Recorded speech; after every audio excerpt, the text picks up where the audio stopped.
देखिए स्टूडेंट, आज हम 11वीं क्लास की ज्योग्राफी की बुक भारत भौतिक पर्यावरण के बारे में अध्ययन करेंगे।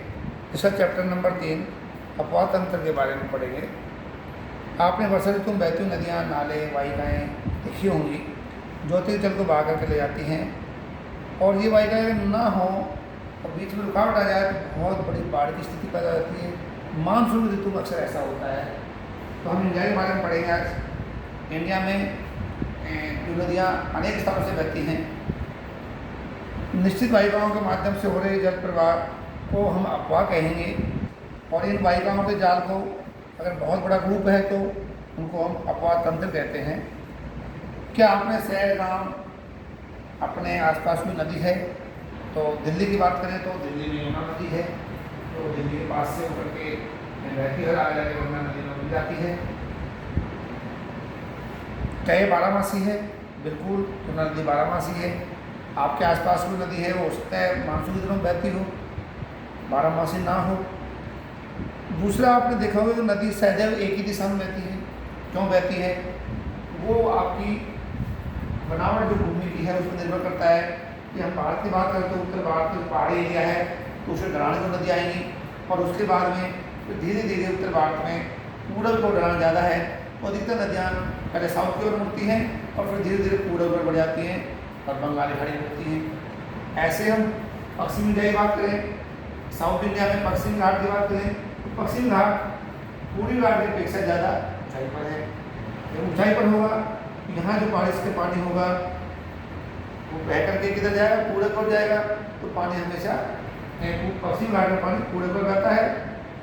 अगर पहाड़ है और पहाड़ के चारों तरफ नदियाँ बहेंगी तो वो तो एक जालीनुमा बना देगी, चारों तरफ पानी बहता है, बह रहा है। अब हम नदी की बात करें, नदी तंत्र की बात करें तो देखो, सिंधु नदी की बात करें तो यह नदी तिब्बत में होकर के शुरू होती है और भारत में होती हुई और एक पाकिस्तान में प्रवेश करती है और अपने ये अरब सागर में मिल जाती है। इसकी भी कुछ सहायक नदियाँ हैं। जैसे सबसे पहले इसकी सहायक नदी है झेलम और अगली चिनाब, रावी, सतलज और व्यास, 5 नदियाँ हैं। अफगानिस्तान की तरफ भी सिर्फ कुछ नदियाँ आती हैं जो इसमें मिल जाती हैं।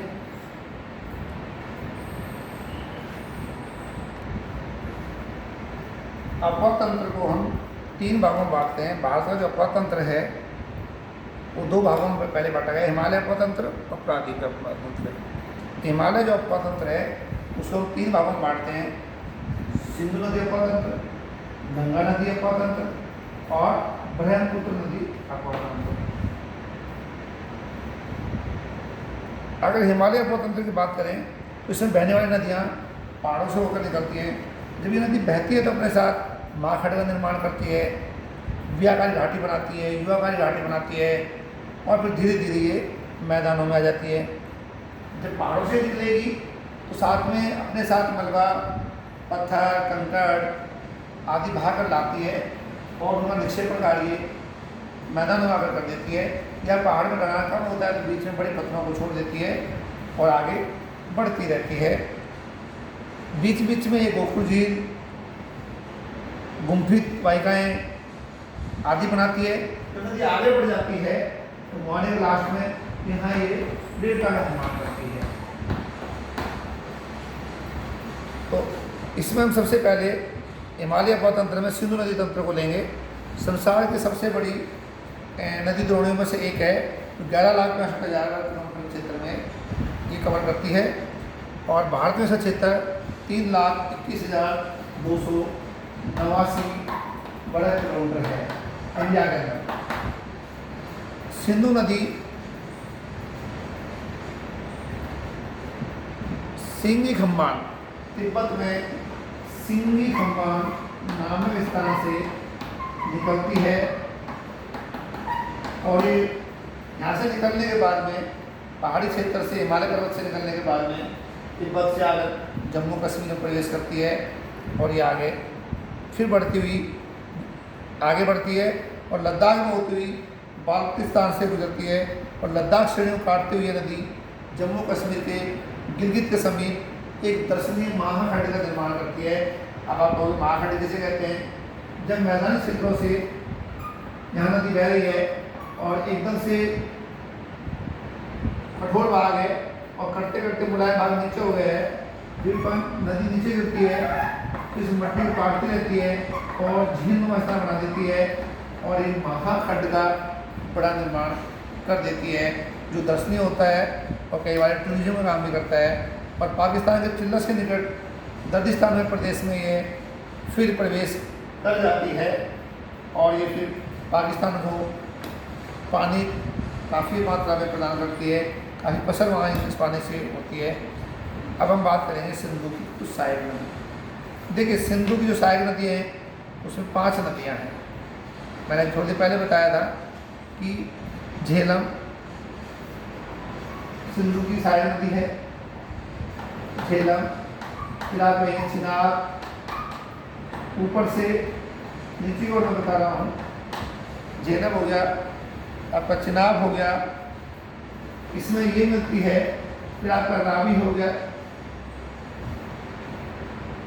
रावी नदी हो गई और सतलज नदी नीचे है, लेकिन व्यास नदी सतलज में आकर के मिल जाती है और यहाँ एक बांध का निर्माण होता है और 5 नदियाँ एक दूसरे में धीरे धीरे मिलती हुई आगे बढ़ती हैं।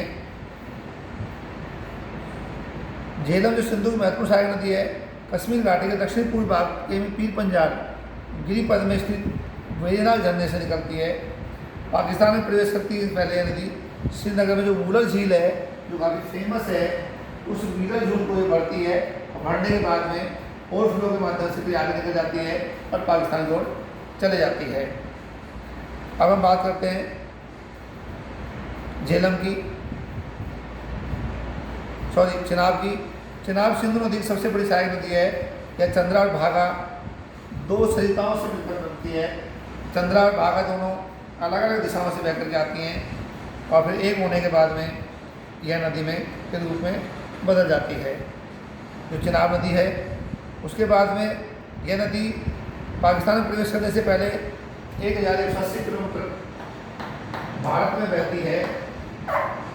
अब आती है आपकी रावी नदी। सिंधु की एक अन्य महत्वपूर्ण सहायक नदी रावी नदी है और रावी नदी हिमाचल प्रदेश की कुल्लू पहाड़ियों से निकलती है। ये आपकी रावी नदी है।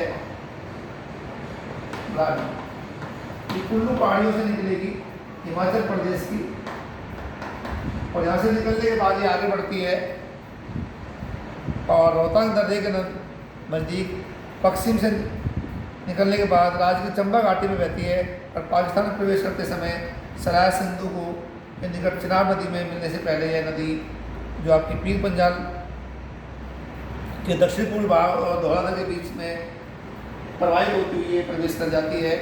और अगली नदी आती है व्यास। सिंधु की एक अन्य महत्वपूर्ण सहायक नदी है व्यास नदी। देखिए, व्यास नदी ये क्या 4 मीटर ऊंचाई पर रोहतांग दर्रे के निकट से निकलती है और यह नदी कुल्लू घाटी से गुजरती है और धौलाधार श्रेणी को काटती है और लालगी में महाखंड का निर्माण करती है।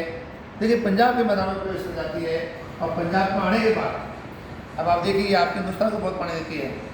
हरिके के पास, हरिके नाम स्थान के पास यह सतलज में मिल जाती है, जो आपकी सतलज नदी है और यहाँ ये हरिके नामक बांध का निर्माण करते हैं। दोनों नदियाँ मिलती हैं तो बांध बनाती है। वहाँ पर बांध बनाया गया है जो पंजाब आदि हरियाणा को पानी मिलता है, राजस्थान को यहाँ से निकाल दी गई है। ये आपकी सिंधु नदी का तंत्र है। अब हम अगले अध्याय में, अगले टर्म में आपकी गंगा नदी तंत्र को पढ़ेंगे।